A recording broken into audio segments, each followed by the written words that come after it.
Hi everyone, this is Sue and Jack at Backs Etc. And today we're going to go through a really important exercise, supine 3-month breathing. This is the fundamental basis of everything that we teach, as in how to build intra-abdominal pressure and core stability by using your diaphragm as a piston pushing down onto your pelvic floor. So the baby does this at about age 3 months. And so what we're going to do is mimic the position that the baby uses with a few variations. So we start off lying on the floor and we're going to start cueing Jack from the top. So the first cue is neck long. Neck long means the back of the neck is long, the chin is tucked. It doesn't mean chin forward, up, lengthening the front of the neck and compressing through the back of the neck. If it's hard for you to maintain this position, you can put a towel or a cushion underneath here just to maintain the neck long position. The next cue is Jack's going to be looking actively up at the ceiling. This is not an exercise of lying down, relaxing and meditating. It is an active exercise to create core stability. So you're looking up at the ceiling, not eyes closed, and not looking all over the room either. The next cue is nasal breathing. And to maintain the breath through the nose, the easiest thing is to have the tongue on the roof of your mouth to close off the mouth cavity.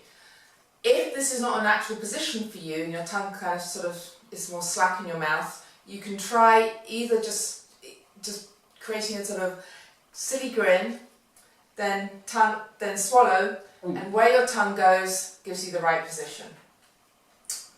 Moving on down, the next position is chest wide. So we want the shoulders kind of neutral. They're not going to be rammed into the floor, but they're certainly not forward. But the key thing is, as we open the chest, is to make sure the ribs don't come up too much, because that takes us to our next cue, which is ribs down.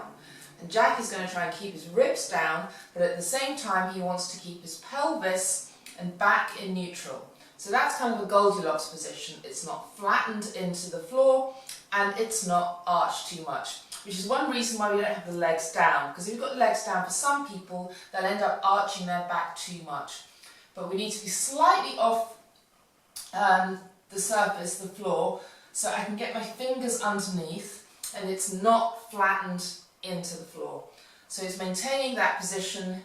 Can you keep your ribs down?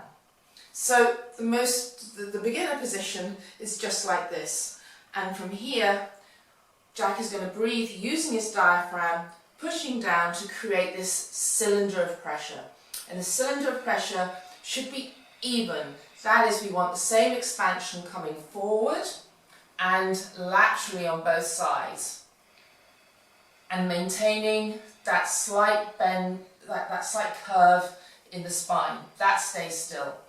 So when we talk about lateral breathing, he's trying to expand here in the abdomen, but also these lower ribs should be moving sideways. And you can test yourself by just putting your hands on your sides for a little bit as you're breathing.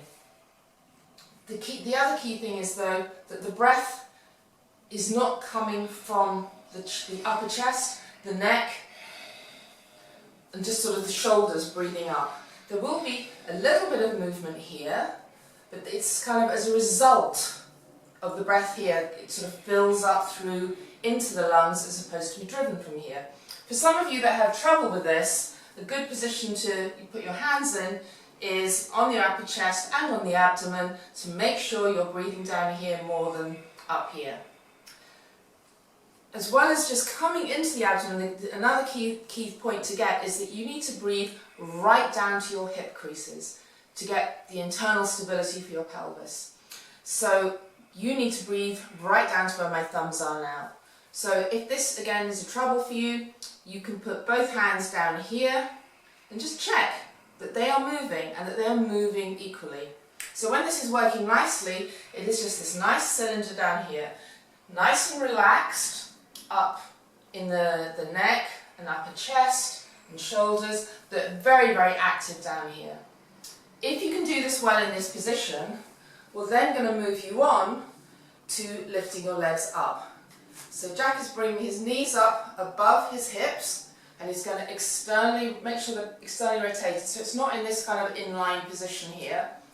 externally rotated, and keep breathing with exactly the same cues in this position.